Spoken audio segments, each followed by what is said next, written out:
No oeste da região montanhosa do Cáucaso há uma nação de história milenar. Orgulhosos cristãos, fascinados pela natureza, com um passado recente conturbado e uma culinária riquíssima. Embarque comigo por um país incrível, a Geórgia.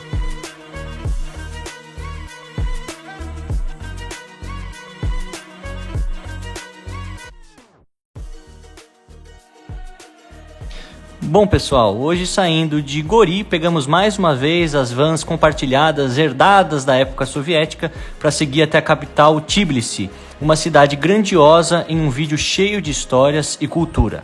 Após 1h30 de estrada, chegamos em nosso destino, e por aqui as duas maneiras mais fáceis de se locomover é com as duas pernas ou com os metrôs da cidade, outra herança soviética em sua estrutura e também eficiência, já que esperamos sempre poucos minutos pelo próximo trem, assim como é em Moscou.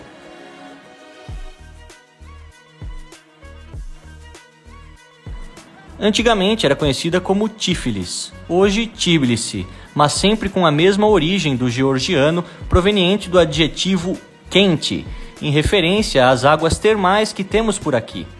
Além da capital, é também a cidade mais populosa da Geórgia e o centro financeiro, cultural e político do país. Uma cidade com cantos novos crescendo a cada dia e que eu pude observar se comparar com a minha primeira visita por aqui em 2019. E sejam todos muito bem-vindos a mais um episódio aqui na Geórgia. Hoje estamos na capital, Tbilisi. Essa que é uma cidade de 1,5 milhão de habitantes, aqui na porção mais oriental do país e com muita história, rica por conta das influências de diversos impérios que passavam aqui entre a Ásia e a Europa. Então, me acompanhe e faça parte dessa comunidade de viajantes. Se inscreva no canal e também deixe os seus comentários aqui embaixo deste vídeo.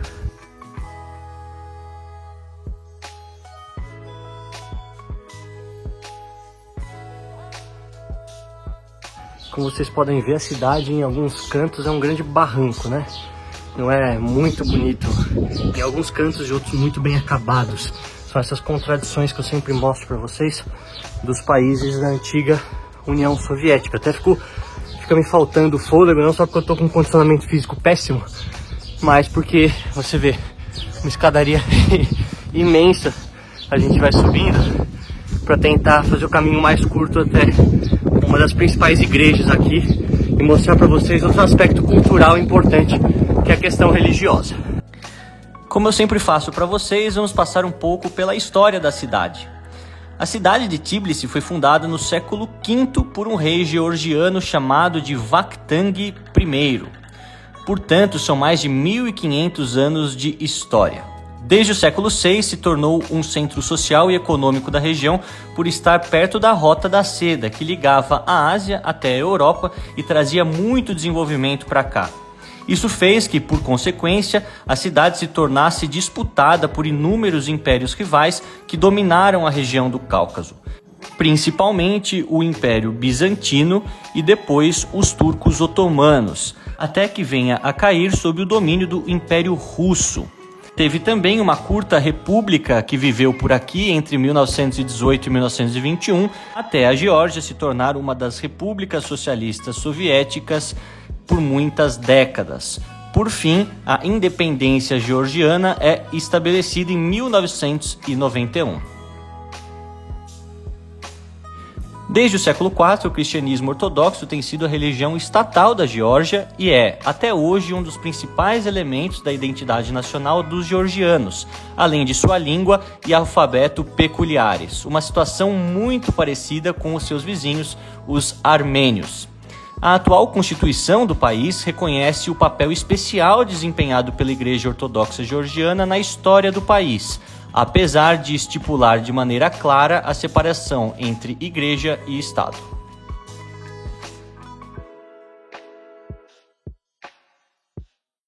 Segundo a tradição cristã, o Evangelho chegou no reino da Cólquida, a atual região da Geórgia, com o Santo André, um dos apóstolos de Jesus, já no século I.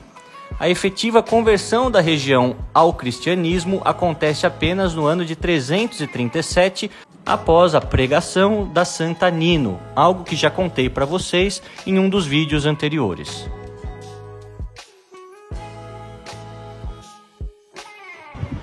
Bom, e agora eu estou aqui numa das principais, talvez a principal igreja de Tbilisi, que é a igreja da Santa Trindade, uma que fica em cima de uma colina. O caminho, como vocês podem ver, ele é íngreme para chegar, mas igualmente a beleza é proporcional à dificuldade. Quando você chega nesse complexo, há várias outras igrejas menores, algumas estão fechadas, mas a maior está aberta. Vocês podem ver que o aspecto religioso sempre foi uma questão unificadora do povo georgiano, que ficou sob a influência de diversos povos, pelo menos nos últimos 500, 600 anos. Porque até os bizantinos, 1400 mais ou menos, nós tínhamos aqui também a religião cristã ortodoxa, o que é algo que se assemelha, apesar das diferenças étnicas, linguísticas entre os bizantinos e os georgianos, mas depois com o Império Otomano, o Império Muçulmano, obviamente que isso era um fator de divergência. Depois, com os russos, nós temos a questão religiosa, pelo menos sendo também algo em comum. Afinal, a igreja ortodoxa da Geórgia, a igreja ortodoxa da Rússia, tem diferenças arquitetônicas, mas até mesmo na doutrina são muito parecidas. A Armênia é um pouco diferente, que ela segue uma versão, a Igreja Apostólica Armênia, ela segue uma versão que é metade, alguns falam, parecida com os católicos, outra metade dos ortodoxos, enfim, mas não seguem o Papa, e é uma coisa um pouco confusa que eu vou mostrar para vocês quando eu estiver na Armênia. Agora aqui são ortodoxos tradicionais e é algo que os torna bastante orgulhosos, como eu já falei para vocês, da bandeira e também dessa questão georgiana ser também ligada diretamente ao cristianismo.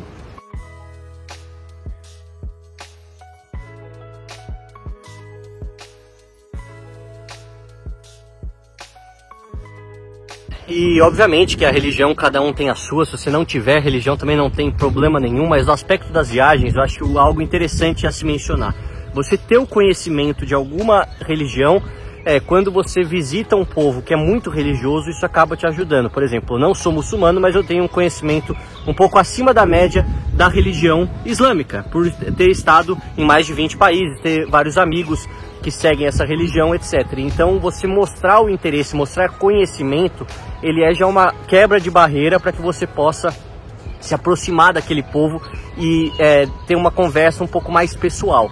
Quando é a sua mesma religião, apesar de eu não ser ortodoxo, mas por ser cristão, quando você fala elementos do catolicismo ou do cristianismo protestante, que tem em comum, que são unificadores do cristianismo em maneira geral, você também acaba se tornando mais próximo daqueles povos que têm a vertente cristã como algo tão importante. Então, às vezes, você até estudar, por mais que você não seja religioso, mas você estudar um pouco as religiões e trazer essas informações consigo e dividir, as pessoas, elas acham algo que elas possam se identificar com você, e é algo que com certeza vai tornar a sua viagem uma experiência mais autêntica, mais original.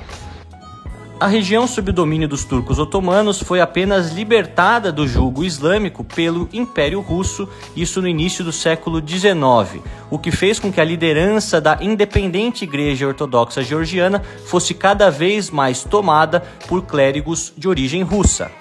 Com a Revolução Russa em 1917, houve um breve período de restabelecimento do controle por parte dos georgianos, mas isso duraria pouco, pessoal, já que com a anexação da Geórgia pela União Soviética, a livre prática religiosa foi completamente cerceada até 1943, quando Stalin realizou a abertura religiosa pelo país. A perseguição religiosa aos ortodoxos georgianos continuou acontecendo durante o governo de Nikita Khrushchev. Apenas na década de 1970 que maior liberdade religiosa chegou por aqui. Com o fim da União Soviética, a igreja conseguiu recuperar a sua independência e também a sua ligação com os étnicos georgianos, sendo considerados fiéis a essa igreja mais de 80% do país. Então, acho que vocês já conseguiram perceber agora, mesmo nós estando no começo do vídeo, que a Geórgia é um país de contrastes.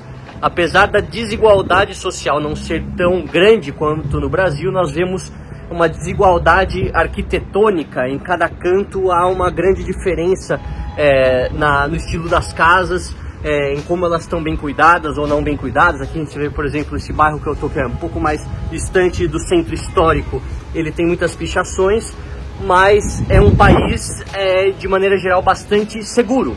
E é esse um ponto que atrai muitos nômades digitais, eu acho que eu já falei isso para vocês, aqui para a Geórgia. Apesar de algumas imperfeições, algumas dificuldades com a questão do setor público, nós vemos que o país tem avançado e é um país seguro, de custo baixo, portanto acaba compensando você não ter tudo perfeito ao mesmo tempo. Você paga muito menos do que você pagaria na Europa Ocidental e também nos Estados Unidos da América.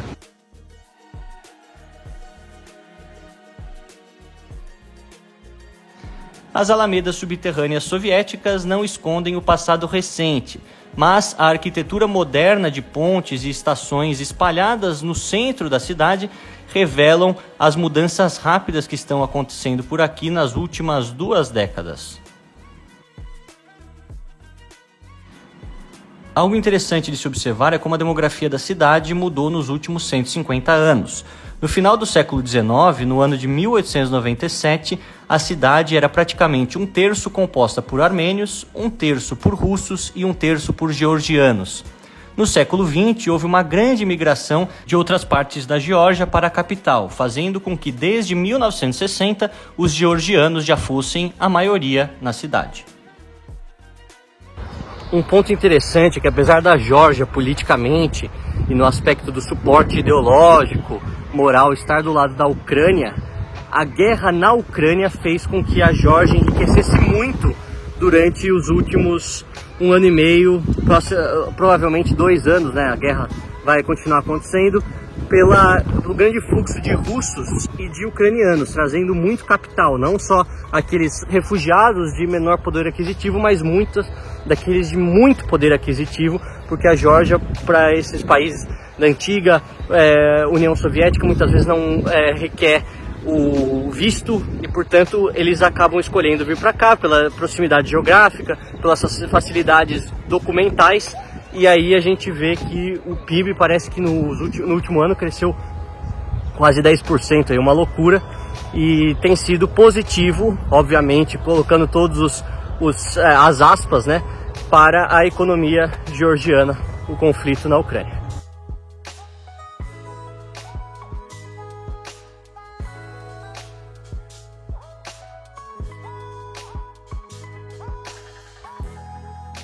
E aqui no centro você vê que as pontes futuristas, os edifícios mais futuristas, tudo mais limpo, mais organizado. Cada vez que você vai chegando mais para a parte central e do outro lado do rio Buda, se eu não me engano, que é esse daí, a gente vai vendo uma cidade mais rica, né? Mas sem esquecer que toda essa periferia também é parte de Tbilisi e, portanto, deve ser considerada.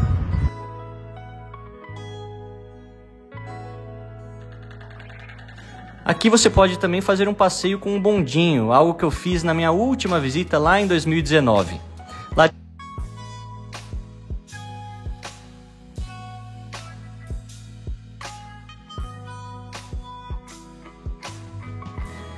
E o que você está achando dessas imagens? Deixa aqui no comentário a sua opinião, vou ficar feliz de poder responder vocês. Mais uma vez agradeço todos que acompanham esse canal todas as semanas.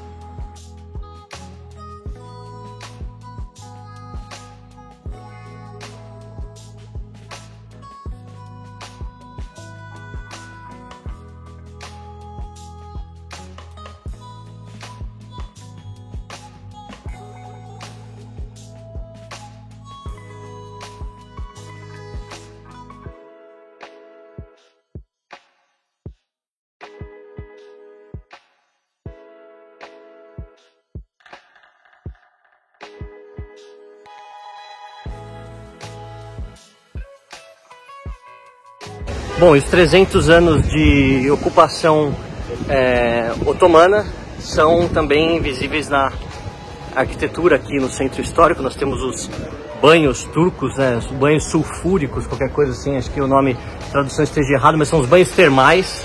Obviamente sulfúrico seria provavelmente prejudicial à pele, mas os banhos termais que tem de acordo também com a própria geologia local. Nós temos águas termais aqui na região de Tbilisi e os turcos utilizavam-se disso para fazer também aqueles spas, os hammams, né, aquela coisa famosa que nós temos na Turquia também. Além de restaurantes que tem esses dois estilos, também um pouco turco, azerbaijane, mais voltado para o Oriente Médio, e outro, obviamente, georgiano, apesar que a comida georgiana também é muito influenciada por essa parte do mundo.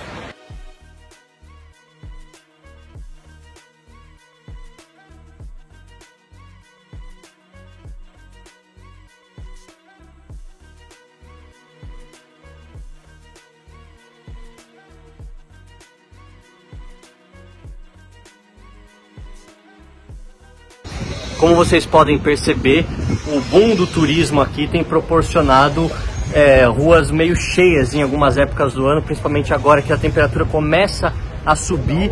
A gente vê que muitos daqueles turistas do Oriente Médio, principalmente países do Golfo, locais que não precisam de visto aqui, geralmente precisam para a Europa, acabam escolhendo não só por agora ter opções baratas de voos até a Geórgia, mas também pelo fato dos documentos serem mais fáceis de você retirar, ou até mesmo se não precisar de documento nenhum para vir visitar, ou como é o caso também dos brasileiros.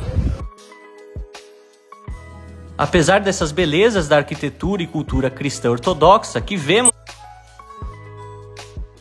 vale mencionar que a arquitetura da cidade, como eu já disse, segue uma mistura bem visível de influências. No início do século XX, o estilo europeu, conhecido como Art Nouveau, foi considerado pelo governo comunista soviético como algo burguês, e, portanto, a maioria das construções seguiria apenas o estilo stalinista, típico em blocos, e algo que eu já mostrei para vocês em diversos vídeos aqui no canal. Desde o colapso da União Soviética, a cidade tem sido palco de vários projetos de construção com estilos mais modernos e que têm acrescentado ainda maior diversidade às fachadas da cidade.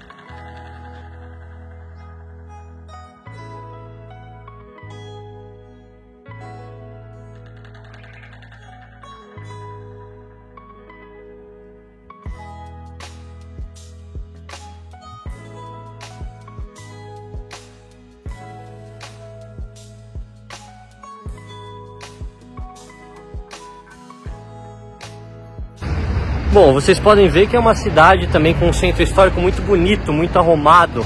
Tem atraído muitos turistas, não é para menos por essa beleza, por ser algo tão singular, né, entre a Europa e a Ásia.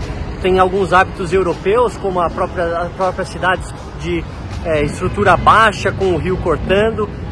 Aspectos culturais asiáticos, quando a gente tem o aspecto relacionado a comida, por exemplo, a enorme quantidade de comida que eles servem, com os renkali, com os hachapuri, com os shashlik, né, que eles fazem, os churrascos, enfim. E são aspectos interessantes da Geórgia. A gente vê esses prédios perdidos que têm o seu charme e que trazem sempre uma visão diferente de um país outrora esquecido.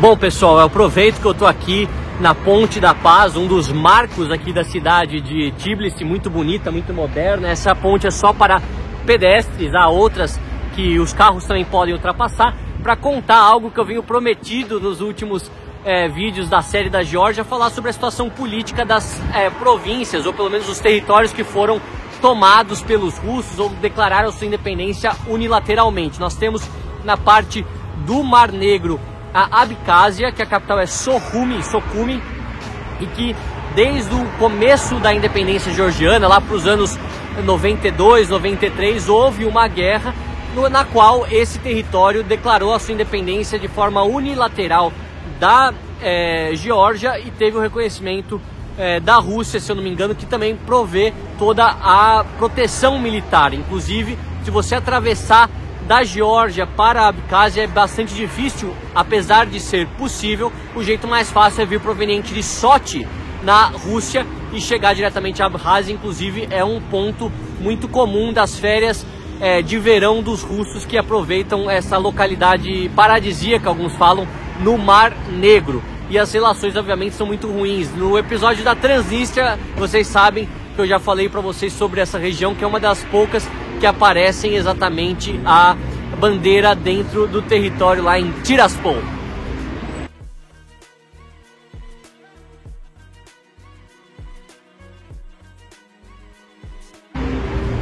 E depois nós temos de maneira mais recente a questão da Ossétia.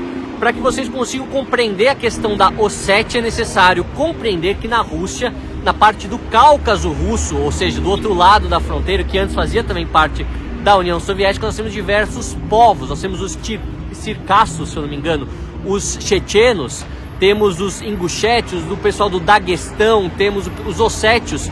E aqui na Geórgia também temos uma parte da Ossétia do Sul, que com a ajuda da Rússia também declarou a sua independência de forma unilateral, e isso foi em 2008, uma nova guerra. Os georgianos não conseguiram montar uma resistência exatamente por conta dessa tomada quase que completa deste território por parte dos russos, porque também eles provêm toda a defesa militar nesta região. Nós temos uma rusga e um grande ódio de parte da população georgiana perante aos russos, o que faz com que eles queiram entrar na União Europeia, entrar na OTAN e também apoiem a Ucrânia, apesar de terem relações muito próximas com os russos e não conseguirem apagar isso da noite para o dia, da mesma maneira como nós temos isso na Ucrânia. Então são questões bastante peculiares, questões muito entrincheiradas na situação local, e a gente fica aqui observando. Eu quero visitar essas regiões, mas sempre do lado da Rússia é mais fácil. Afinal, no caso da Ossétia, se você tenta atravessar do lado georgiano para a Ossétia do Sul, isso acaba sendo ilegal, e se você não é georgiano, não fala a língua, é quase impossível. Bom, espero que tenha dado um bom panorama, e aproveitem aí o resto das imagens da linda capital Tbilisi.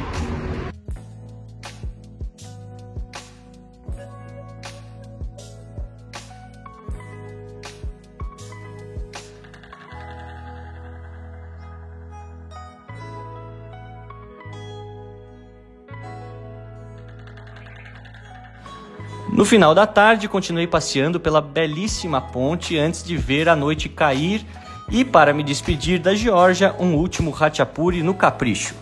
A cidade iluminada e a sensação de que o país melhorou bastante desde minha última visita sempre me deixam muito feliz. Pena que não é assim em todos os países que retorno. Como eu sempre digo para vocês, meu canal é uma biblioteca em construção. Voltarei mais vezes à Geórgia para mostrar cidades ainda mais bonitas para cada um de vocês. Mas por hora, espero que vocês tenham gostado dessa aventura por um país tão peculiar. Obrigado pela força, pelo diálogo aberto aqui nos comentários e o carinho de sempre. Um forte abraço a todos.